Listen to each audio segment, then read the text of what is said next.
All right, Shalom. First and foremost, I want to give all praises to Yahweh, Bahashem, Yahweh Shai, Bahashem, Rakah Quadash. Double honors to the apostles and the elders at GMS who rule well. Peace and salutations to the elect Akim on the four corners pushing his truth and sincerity. Peace be unto you. Slaki for me not looking in at the camera, but I'm looking for a precept I should have got before I even started. Kind of just started hitting record, got a little before I could find it. This is 1 Timothy chapter 5 verse 17. Let the elders that rule well be counted worthy of double honor, especially they who labor in the word and doctrine.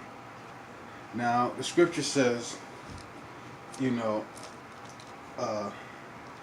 basically this is scripture we use to give reverence to our elders, our apostles, our teachers, who are counted worthy of double honors, who worthy of it. And it says, who labor in the word and in doctrine.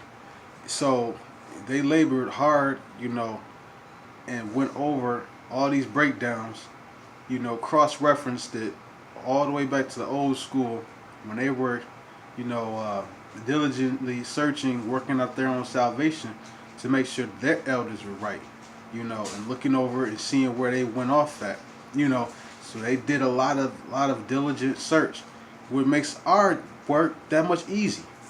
So they're worthy of double honors, because they did double. Matter of fact, you can't even equate how much work they did.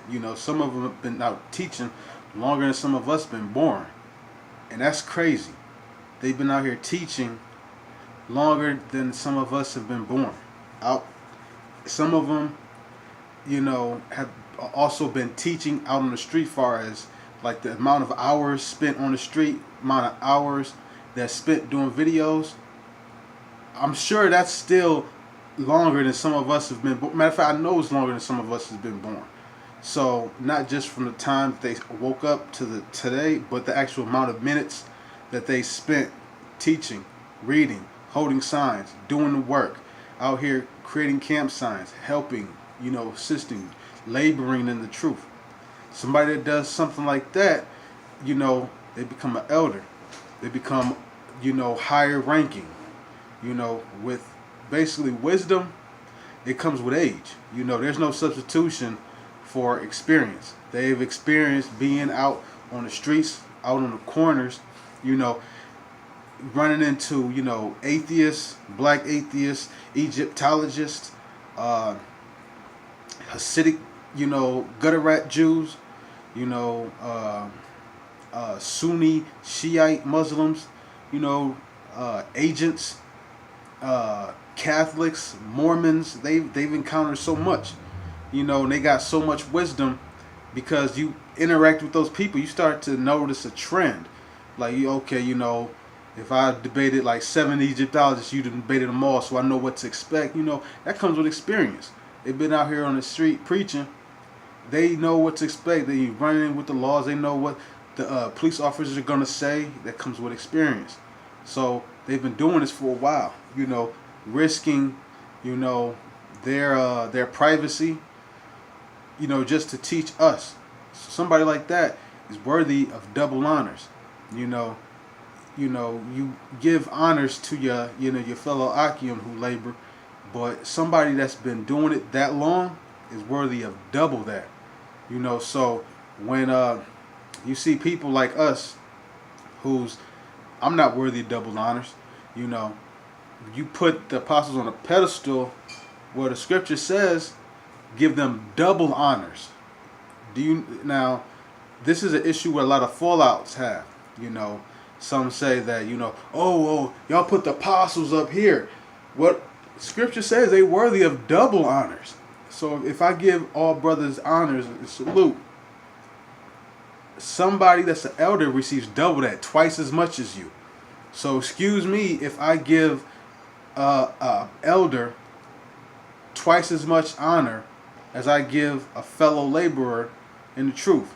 And a lot of people that have issues with that, that's a fallout. Again, that's something that comes with experience. Like I got enough experience to be able to say this and literally articulate that. But how much more experience does somebody who's been teaching longer than I've been born have? You know, this is just experience that I've had because I've been in the truth since 2012. So they have even much more. I remember I asked the elder Apostle Sakaran when I was in New York, you know, because when I went there, I just want to ask some questions. You know, Scripture says, "Miss not the discourse of the elders," and they always impressed me. And and I'm not even going to repeat some of the stuff that they shared with me. You know, and I understand why. And now, you know, sometimes you might write them a question, and they sometimes might answer, sometimes they might not. And you kind of sometimes be like, man, they didn't answer my question, or they kind of ignored me. And after a while, you realize why because the same questions that they ignore, you ask them in person, they answer, and it drops your jaw.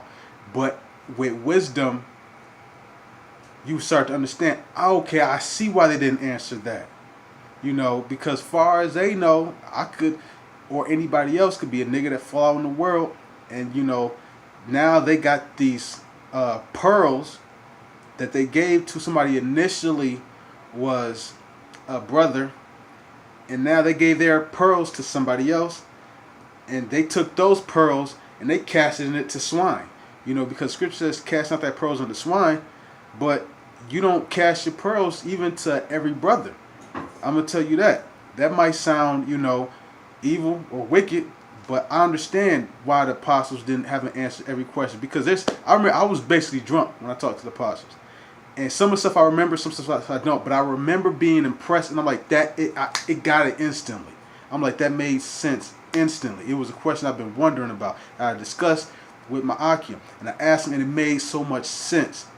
And I understand why they would not respond to that in a private conference, private message. It's one of those, you get it, you don't, you don't.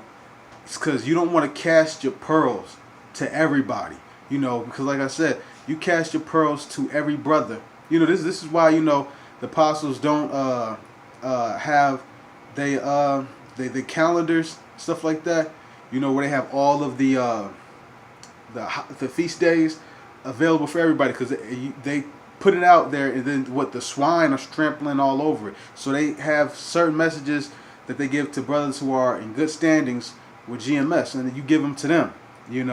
So you don't give them to everybody, every brother that's in GMS, because you can cast your pearls to a good brother. That same good brother can turn into a swine. Look at your brother. Matter of fact, not a brother no more, but Yashar. Fucking Gorilla Glue. What's my man's name? Nick, out there in ITR, Nazariah. Their pearls were cast unto them. Gorilla Glue was asking the apostles a lot of questions, and they turned out to be swine. So what do you think? Now that they done turned into swine, they still, which I don't even think they got remember. I don't think Gorilla Glue even remember some of the questions that he asked the apostles. I think he just remember some of them now. But they turned into swine. And what do you think they're going to do? They'll cast them off to everybody else and throw them to other people. So the Scripture says, cast not that pearls to swine, but also there's a smart thing where you got to make sure that you don't just give it to just everybody. Everybody's not worthy of knowing the deep, dark, secret mysteries of the Bibles. You can't, give them to just everybody. So I understand why the apostles don't teach everybody.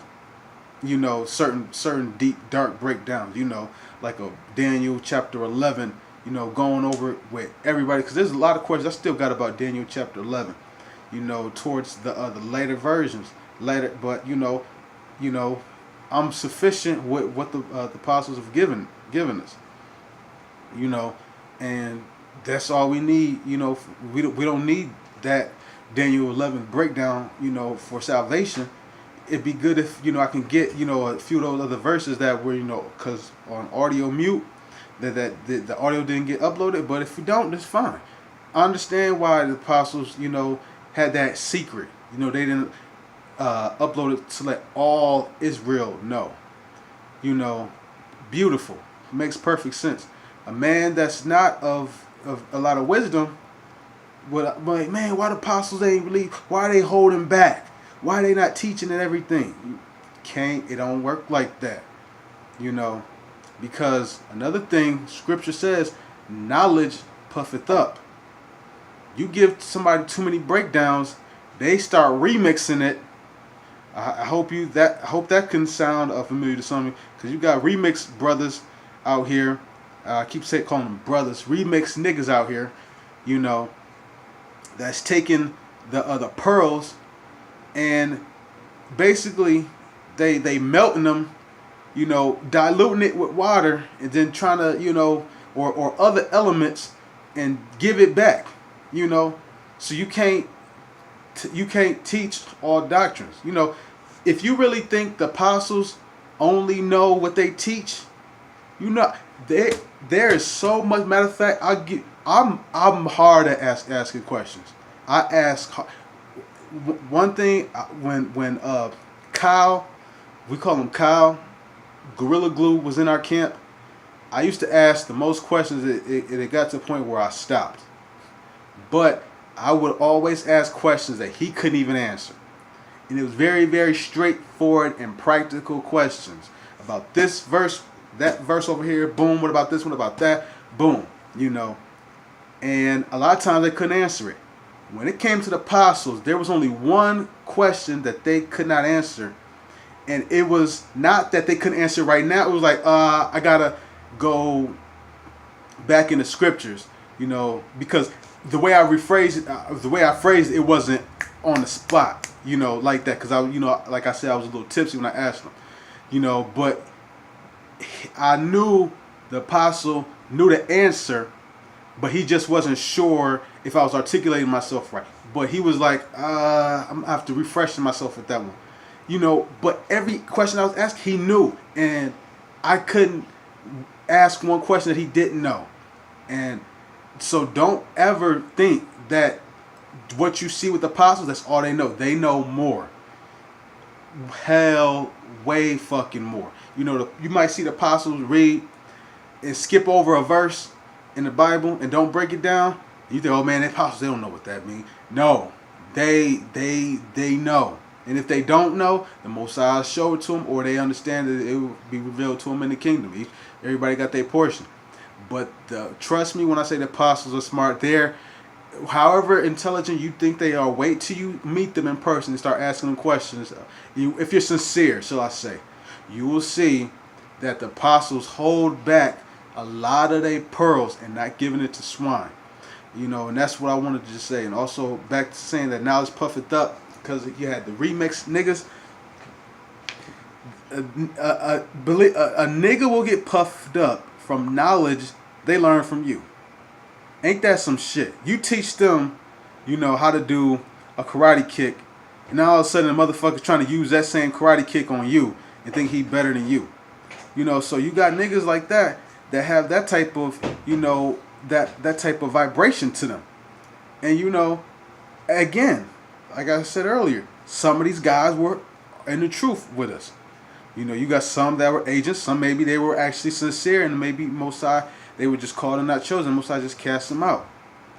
Spit them out, spew them out. Nobody knows, or I don't know. But a brother could be sincere and become swine. So you don't always cast your pearls to every brother. Now, me personally, I'm not super, super, super deep, but I do know a lot. I do know, a hell of a lot, but nowhere near on the level of the apostles. Not even close.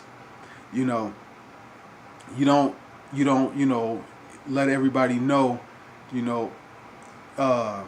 basically all your knowledge, because people can get puffed up with that knowledge, and they start, thinking, okay, well, I'm gonna break down this way, or apostles they off this way. Sometimes, you knock on the door and Yahweh Shai sup with you, he'll tell you the same thing. And like the apostle said, sometimes you learn something, you ask them, and they'll confirm it for you. That's how that go. And on that note, I want to just say all praise to Yahweh Ba'Shem, Yahweh Shai, and double honors, twice as much, to the apostles and elders of GMS who rule well.